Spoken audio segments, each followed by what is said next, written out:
Kara's queerness in the comics? Was that something that you explored? It wasn't, but in honor of Pride Month, as I'm getting all these questions, I don't know. I think that what makes this film so beautiful is that it's not centered around a man. It's not centered around love at all. Oh, you know, what makes Supergirl super duper, it's not centered around a man. Matter of fact, there was no toxic masculinity involved in the production of this turd. And in honor of Gay Pride Month, girl power! Ooh.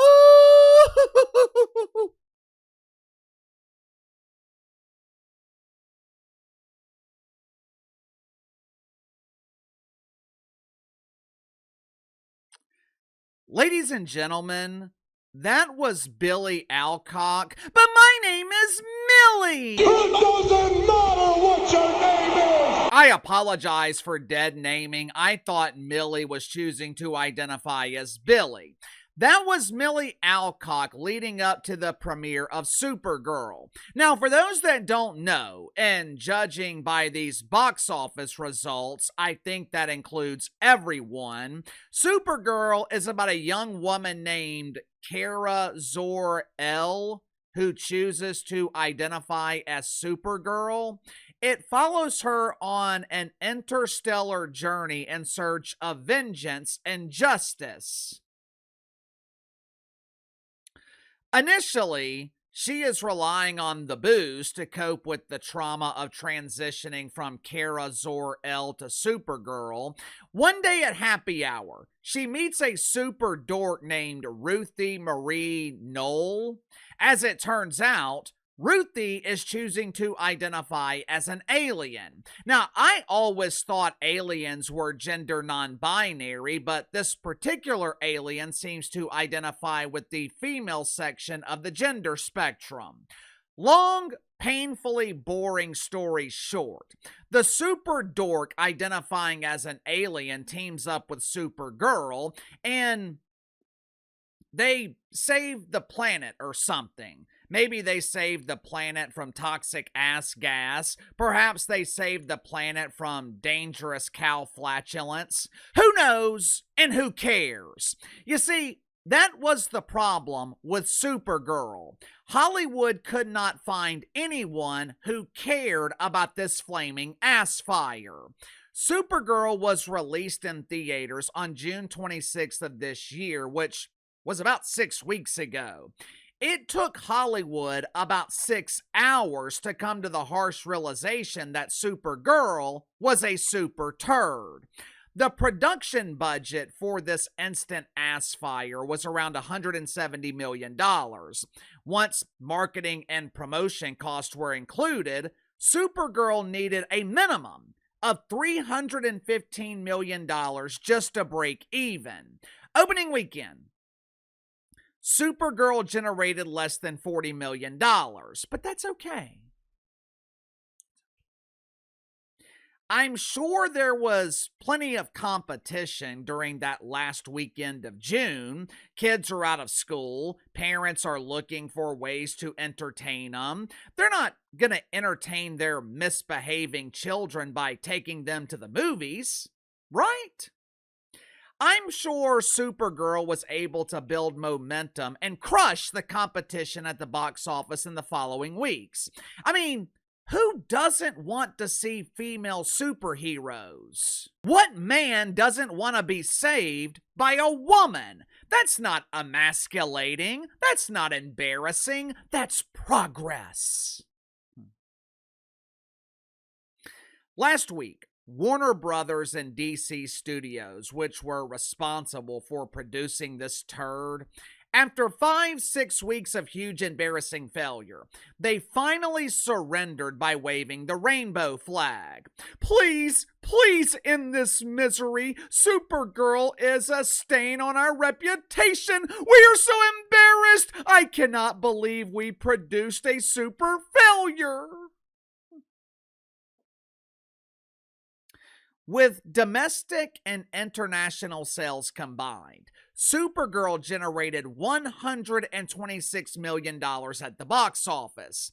Since they needed $315 million to break even, This means Warner Brothers and DC Studios split the losses instead of splitting the profits, and Supergirl lost them almost $200 million. If I had to guess, the Hollywood career of Millie Alcock being cast as a lead in a major film, that career is over. Uncle Casey, that's not true. Millie is starring in Man of Tomorrow. It's scheduled to be released next summer, and it's gonna be huge.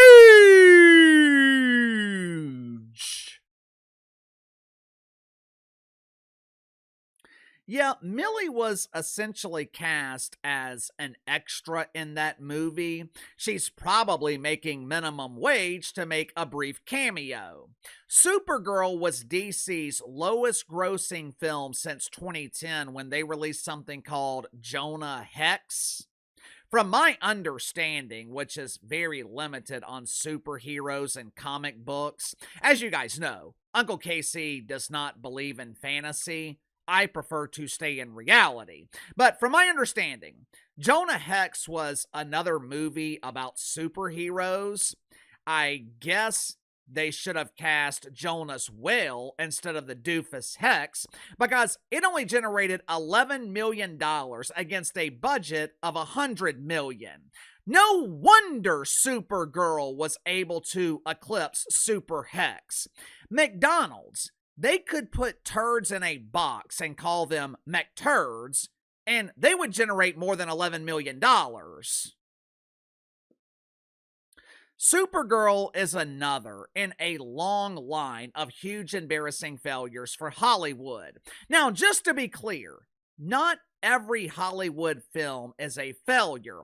Last month, The Odyssey was released into theaters. Now, I thought it was going to be a major bust, but Uncle Casey was wrong. The Odyssey has generated almost $1 billion at the box office. But that is becoming extremely rare.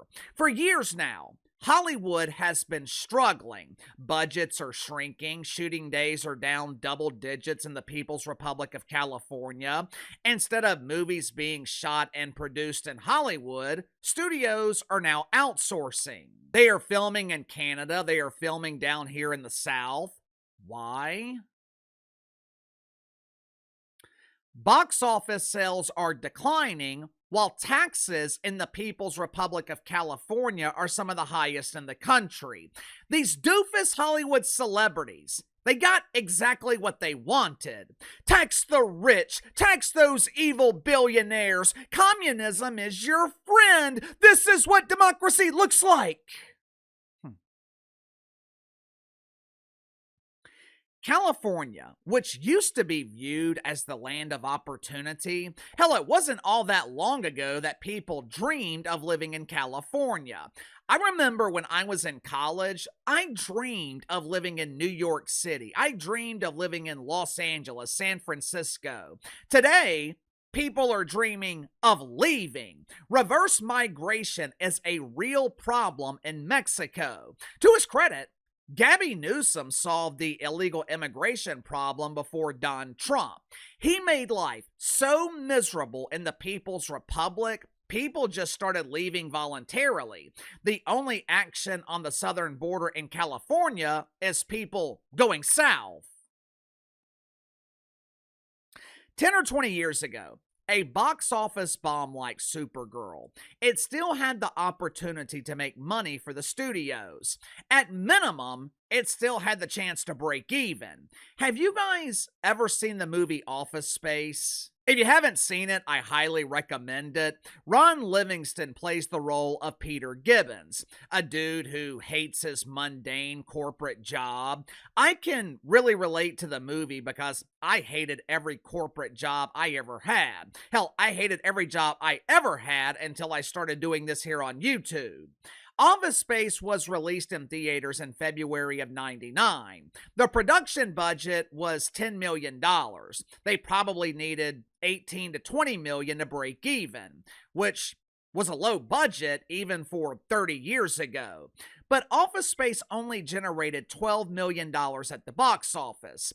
It was considered at the time to be a major failure until it was released on DVD. More importantly, Office Space became a classic once it was purchased by Comedy Central. Sometime, I think it was in the early 2000s, Comedy Central purchased the rights to air Office Space on their network. Next thing you know, the movie is generating almost $30 million in DVD sales. Plus, whatever revenue was generated through commercials when it aired 50 times a year on cable TV.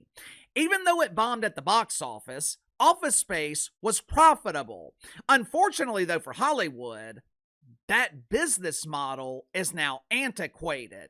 No one purchases DVDs anymore. Most people, they don't own physical copies of anything. To make matters worse, because Hollywood destroyed cable television, they can no longer recoup their losses by selling movies to the networks. Uncle KC, they can still sell their movies to streaming services. Yeah, but how many streaming services are willing to pay tens of millions of dollars for access to Supergirl? Think about it from their perspective. Netflix already has the subscribers, so they need movies that will keep people subscribed. They don't really need movies that will entice people to subscribe. If you're Netflix, why would you invest in a box office failure?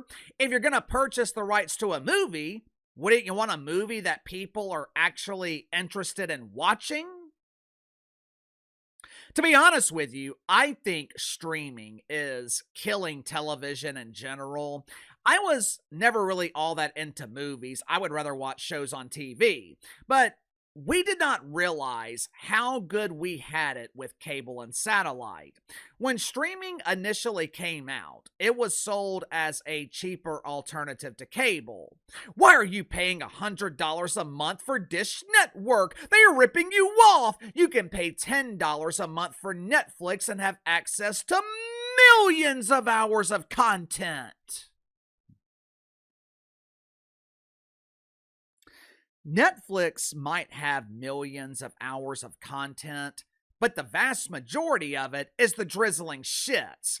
Same with Hulu, same with Apple TV. Last month, I subscribed to Apple TV because I wanted to watch Cape Fear. The movie that came out in the early 90s with Nick Nolte and Robert De Niro, the movie was phenomenal. Since Apple TV was producing an episodic version, I thought it would be just as good. Once again, Uncle Casey thought wrong. It is unbelievably bad. So I'm searching for other shows to watch on Apple TV to justify the $15 a month I'm paying for the subscription, and I can't find anything interesting. If a streamer happens to release a show that captivates me, they release all 10 episodes in one day. They leave you at the end of a season with a cliffhanger. And the new season, it's not released for another year, sometimes 2 years. By the time the new season is released, I've forgotten all about the show. The point is, Hollywood built the foundation for their own demise. They can blame taxes in California, they can blame YouTube and social media, but the truth is, it is becoming less and less common for Hollywood to produce anything that is worth watching. Sound off in the comments below. I'll see you guys tomorrow.